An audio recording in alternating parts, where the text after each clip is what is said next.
Starship, the Cybertruck of space rockets. The, Cybertruck. It's even built out of the same amazing material that's glued on the outside of Cybertrucks. And now that Elon Musk is no longer first buddy with that guy from the, files, he can apply all those things he learned in politics to SpaceX. Can you imagine how awesome it will be? Yeah, now that he doesn't have to spend all that time trying to convince people that he's actually a 50-year-old pro gamer. But I will tell you one thing. Elon Musk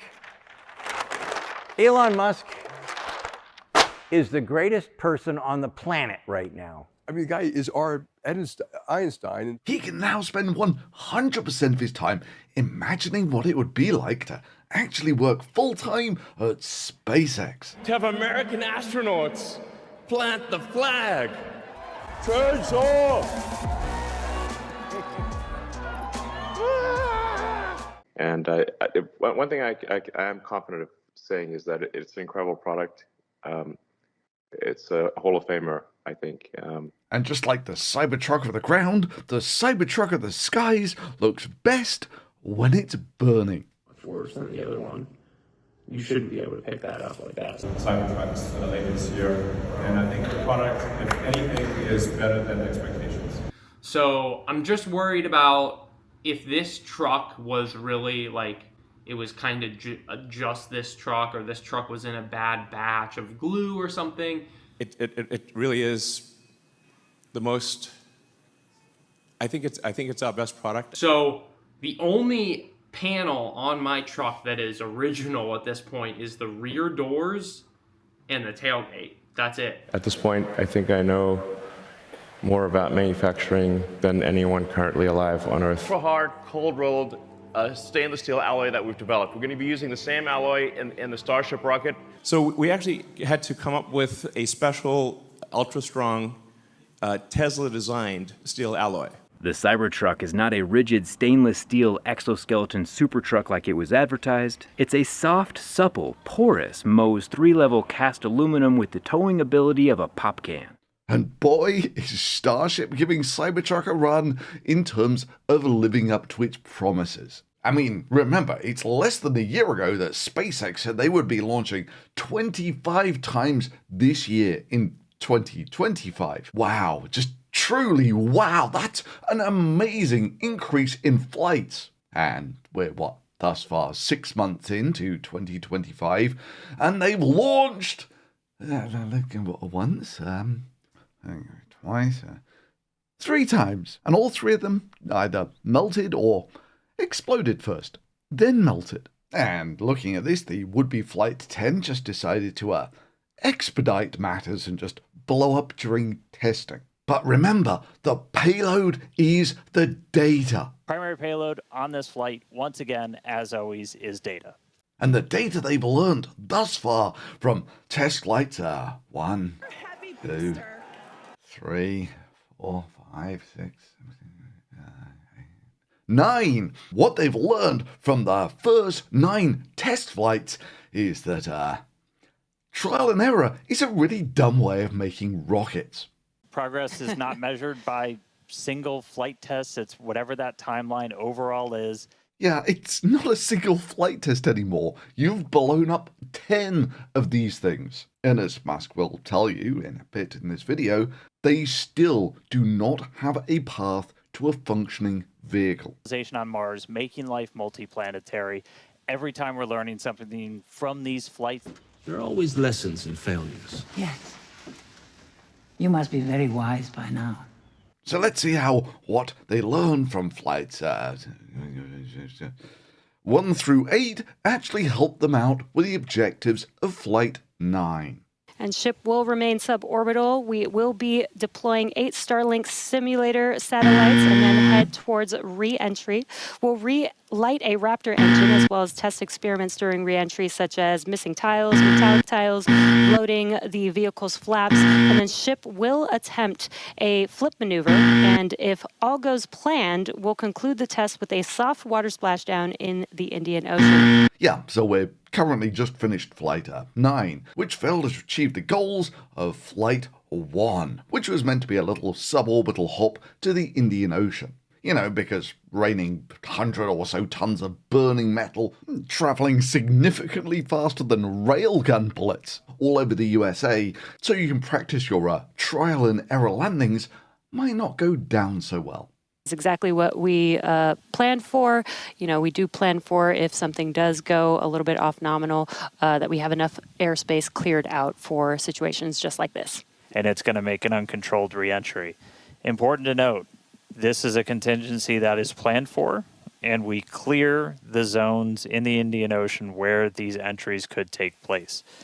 So we're not going to come down exactly where we would have had nothing happen. Yeah, aren't you just looking forward to these things flying all the way across America to land? But we do clear a tremendous amount of space out in the Indian Ocean. Look, the bottom line is Starship is underpowered and too fragile. That's why their only successful flight so far was flying the thing completely empty.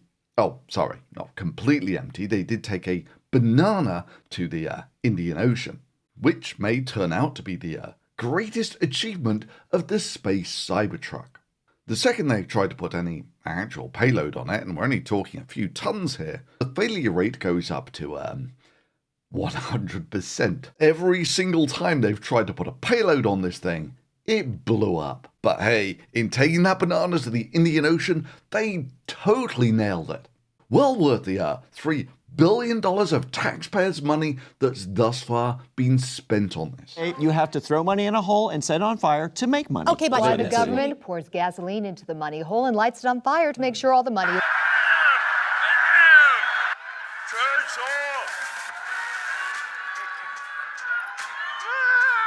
But remember, the timelines. In 2016, Musk said they were going to land on Mars in 2018. They were going to put Starship on Mars by 2022, and humans were going to land there in 2024. Except in 2019, rather than landing on Mars, they were awarded the several $1 billion of taxpayer money, which somehow allowed them to start actually building this thing. Now, they were meant to be building something that would take humans from lunar orbit to the lunar surface, which they claimed they would test in 2022 and fly in 2024. And they had all of these goals they were going to achieve within a year, none of which they have thus far achieved. So, having failed to make it to Mars in 9 years, hell, they've even failed to make it to the moon. Everyone say, Tim's going to the moon! Tim's going! Spoiler, Tim's not going to the moon. I'm sorry. Did I step on your moment?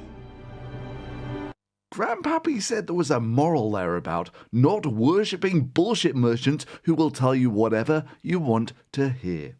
In 2018, Elon Musk announced that they were going to be flying their first private customers around the moon by 2023 in Starship. Offered to provide those seats to artists and cultural influences and like basically, you know, key influences in society, and we better get that flight right. And it's cancelled. We're gonna definitely be doing everything we possibly can to make sure that is a good flight. To our first customer. Awkward. To our first and only customer. Everyone say, Tim's going to the moon! Tim's going to the moon! Because I'm literally a crew member of the moon. Way to sell it out. That was almost convincing. Oh my god, they actually believe this is happening. What a bunch of morons. Holy crap, does he actually believe this is gonna happen? I'm going to the moon. Like, literally, I'm going to go to the moon. I'll be the biggest fan you'll ever lose. Sincerely yours, Stan. P.S. We should be together too. And that is absolutely as ridiculous as it sounds, but I'm literally going to fly around the moon. And I genuinely still can't believe it. Like, it still hasn't even sunk in yet. We have a moron. I've known for quite a while, But I've been chosen as one of the crew members for the Dear Moon mission.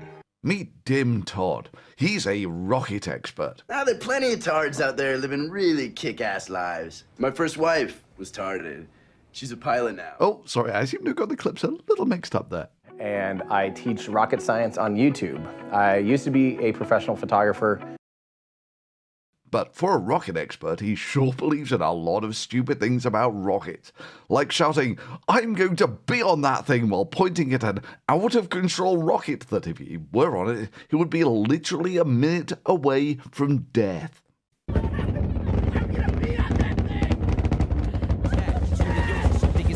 Now, that's dedication. This is the future that I have been waiting for. Oh, wait, that looks like the renders. We have a lot of engines missing. Look at how many engines are shut down. Tim's going to the moon. Because I'm literally still moving. Oh my gosh. No, wait. Oh. Look up, look up. Oh, that looks like it's going down. You know what? I think that was the flip. Why? That was a full cartwheel. Yeah, some people take their hero worship more seriously than others. And Dim Todd is the sugar-coated version, because the alternative is soulless sellout Todd.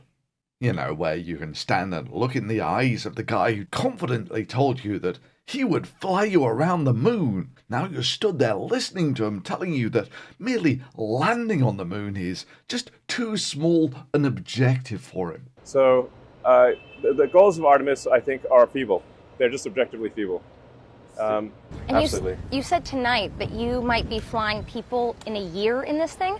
In 2019, Elon Musk claimed that he thought that Starship would be sending people to orbit within a year. Then I think we could be sending people to orbit before the end of next year. You know, within a year approximately. They didn't send people to orbit in Starship in 2020 or 2021 or 2022, 2023, and they're not going to do it in 2024, half a decade later. What's even crazier is there's a whole army of channels out there with their heads so far up Musk's ass they can taste the ketamine. They watched all the crash and burn moments you did, but rather than thinking critically about this, they gushed how this was a masterful gambit, sir. This is just one such channel. I mean, let's take him back to 2019, where he thinks that Starship will cost $1 million worth of fuel and $2 million all in, because Musk said so. Elon's saying here that the Starship and Super Heavy will use only $900,000 worth of propellant to launch into low Earth orbit. He said that if you consider operational costs, maybe it'll be around $2 million for each launch. Only to find out some 6 years later, it eats about $300 million of taxpayers' money for a flight, which has a 100% chance of burning up with a cargo larger than a banana. Oh yeah, and even the banana got cooked. But sure, you're going to be putting 100 people on one of these things. Think of something as simple as a tourist mission that could launch 100 people into orbit and back. At a ticket price of $20,000, this is something I'm willing to bet a very large number of people in the world would be extremely excited about. So in 2024, how long does Elon think it's going to take Starship to get to the moon? I'd be surprised if it's longer than about 3 years to be landing Starships on the moon. Because the rate of progression of Starship is very rapid. If you can't smell the bullshit by now, Tim, you've got issues. In fact, they've both got issues in that neither of them understand basic thermodynamics. Like the most, I guess, thermally efficient would be to take like liquid methane or something like that, liquid hydrogen, and use latent heat vaporization and whatnot, and that would be the best. But in fact, forget the moon. They've not even made it to orbit. Their halcyon moment wasn't taking humans to Mars. It was taking a banana to the Indian Ocean. But with this mission, they intentionally took off some of the tiles to work out what the effects would be on the rocket. Starship will hold up to 100 missing heat shield tiles on its thermal protection system. Now, we purposely took those 100 tiles off over very critical areas of the vehicle to be able to safely test on a flight like this suborbital trajectory into the Indian Ocean what might happen on an operational flight in those areas if we were... Which they've been doing since at least Flight 4. No, it's not that they've just built a completely useless rocket.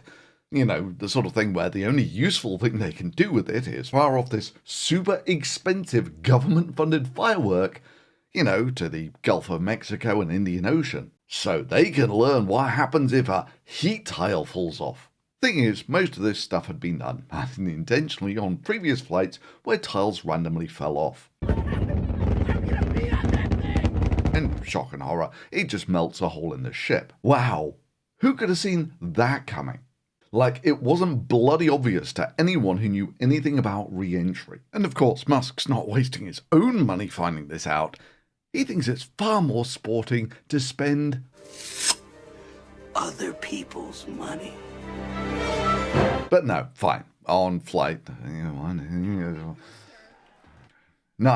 On Flight 9, the goal was to find out if stainless steel would melt during re-entry. Experiments during re-entry such as missing tiles, metallic tiles. No, totally. That was actually one of the goals of Flight 9. I mean, pick your term. Gaslighting, retconning, SpaceX always redefined success after the fact to make their test flight an amazing success. As Flight 9 spun helplessly out of control as it re-entered, they would find out that this stainless steel would just melt on re-entry. Something they could have learned from Flight 4 or 5 or 7 or 8, but they felt that, you know, Flight 9 would really settle this point for certain. And the goals of Flight 9, Musk made clear, was to test the tiles on re-entry. Basically, this is think of this as a tiles mission. Yeah. It's all about the tiles. Yeah. It's not like they're just basically using shuttle tiles, you know, for which all the research and development was done by the US government decades ago or something, except the vehicle lost control basically the second it shut off its engines. And wow, look at that spin. And all of a sudden their narrative shifted from, it's a tiles mission to, well, everything after clearing the tower was success. Speak again. I do want to remind everyone that everything after clearing the tower was icing on the cake.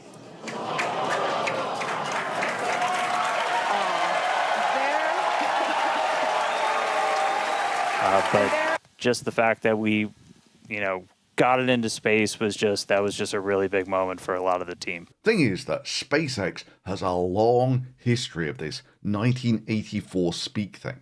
You know, don't believe your lying eyes. Flight 3, for instance, was basically spinning out of control from basically the second they cut off their main engines. Almost exactly what happened to Flight 9. But if you listen to the Department of Truth, SpaceX's Department of Truth, there's no mention at all of the rocket spinning out of control on their commentary. You might recall those suborbital flights from a few years ago, and we can see those flaps there.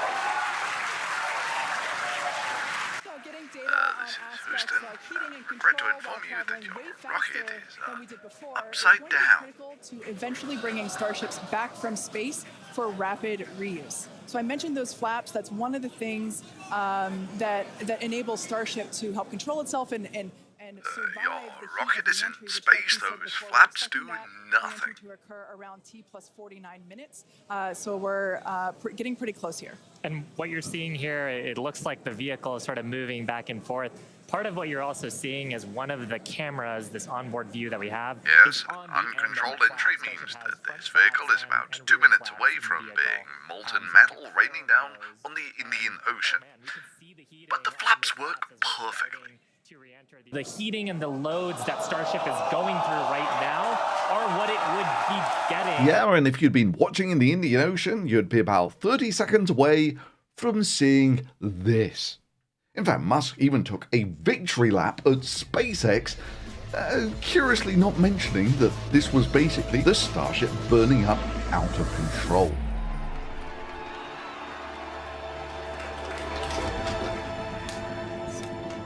Congratulations, guys. You did that. That's insane. I mean, it looks like CGI. It's hard to believe that is unfiltered video. That's just the actual what the camera saw. No filters, no nothing. That's actually what the camera saw, which is insane. You're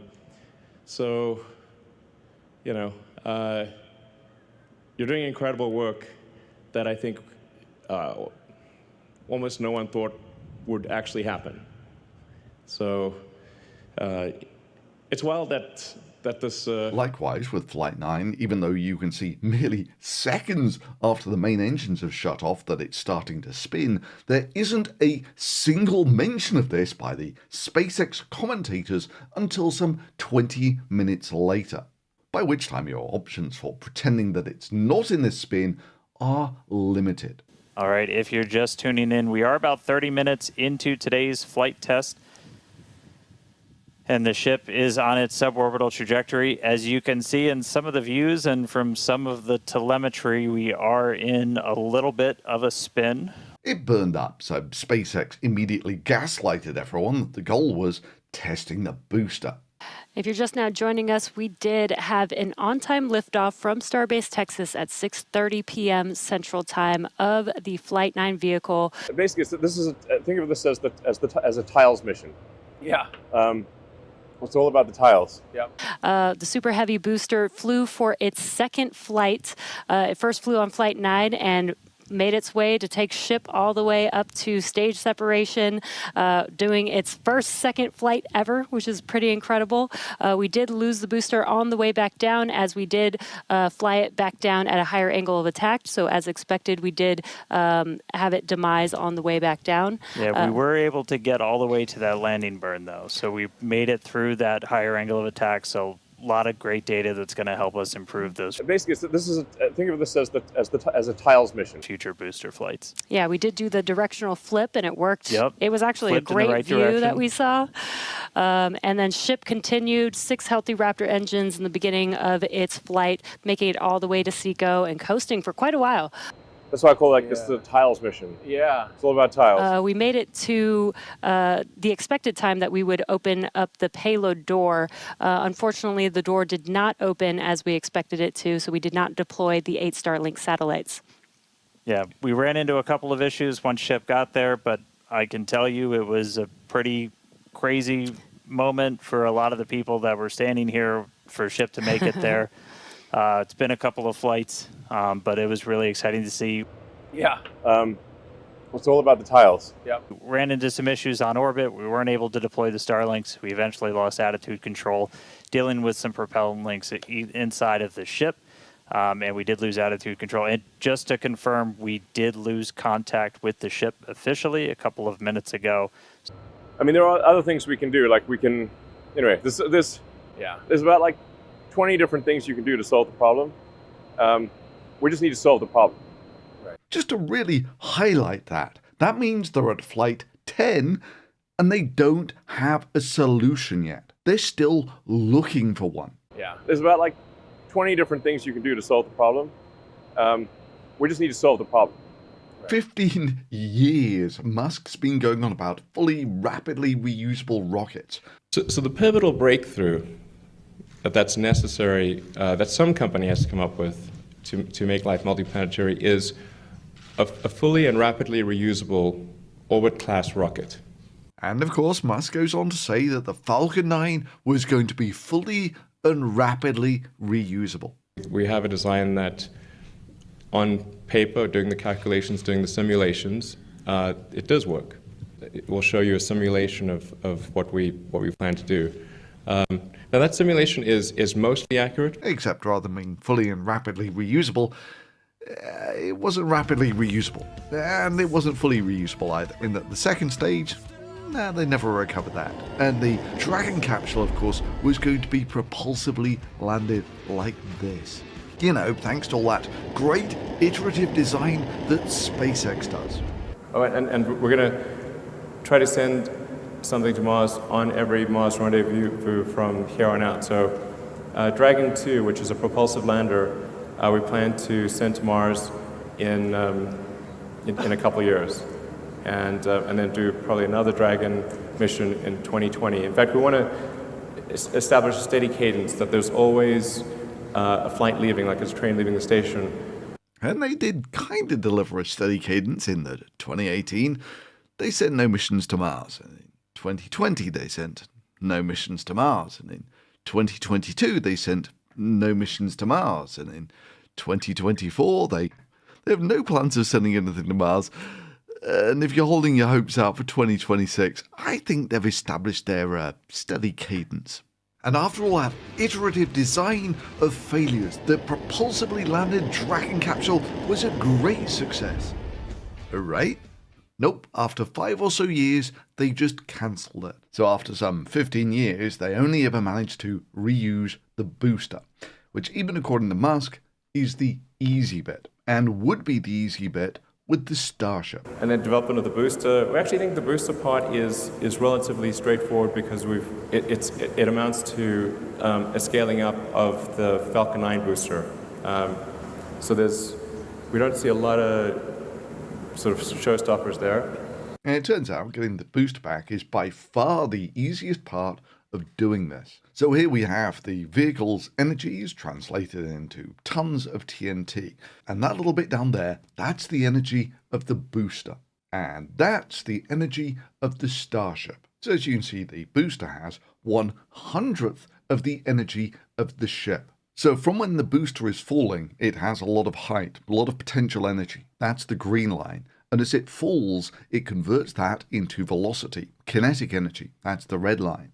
And the yellow line, the total energy of the booster, is the sum of both of those. So you can see that for a couple of minutes, the booster is basically in free fall and its total energy remains basically constant. And then there's a period of about 30 seconds as it gets into the viscous lower atmosphere when it loses about 90% of its energy from about 20 tons of TNT equivalent going down to about 2 tons of TNT equivalent. And then the landing burn takes out that last little bit of energy from the booster. The same is basically true for the upper stage. It's just the upper stage has about 100 times more energy. You know, on these scales, the landing burn is the equivalent of a few tons of TNT equivalent, whereas Starship starts with about a kiloton worth of energy. So basically the fuel on board is operationally insignificant in reducing the hazard of Starship. And again, we did do what's called passivation. So you essentially vent all of your excess propellant overboard before you hit the atmosphere. That's a safety measure we can take on the ship while you still have contact with it. Which is a complete joke. The team made the call to do what's called passivate the vehicle. So we're essentially venting all of the remaining propellant overboard, and it's going to make an uncontrolled reentry. Yeah, the whole thing gets a lot simpler when you realize that ambitions are Musk's substitute for achievements. Type of I mean, cadence. Artemis, the goals for Artemis are so small. They're like, Artemis just needs bolder ambitions. You know, like I think we should adapt Artemis to say like, let's have a base on the moon, not just like, go do a remake of it. We choose to go to the moon in this decade and do the other things. A remake of his great movie from 1969. Right. Not because they are easy, but because they are hard. Yeah, if we were making that movie again now, it would go something a little like this. We choose not to go to the moon in this decade and not do the other things, not because they are easy, but because we relied on SpaceX. Yeah, Cybertruck was a disaster, and the Cybertruck looks like it's heading in exactly the same direction. if only someone could have seen it coming. Basically, they are 10 years into this program and have yet to address any of the actual difficult goals, like can it take a payload and can it survive re-entry in a meaningfully useful fashion. And to not achieve all of those goals, it's basically spent all of the money that NASA gave them to land on the moon. They've spent all of the money and have basically thus far only delivered about 10 very expensive fireworks. It's going to be interesting seeing how the SpaceX fanboys cope with this. And that's today's video. If you enjoyed it, maybe give it a thumbs up. If you really enjoyed it, maybe consider subscribing. And if you really enjoyed the work of this channel, you can support it directly through Patreon. And as ever, thanks for watching.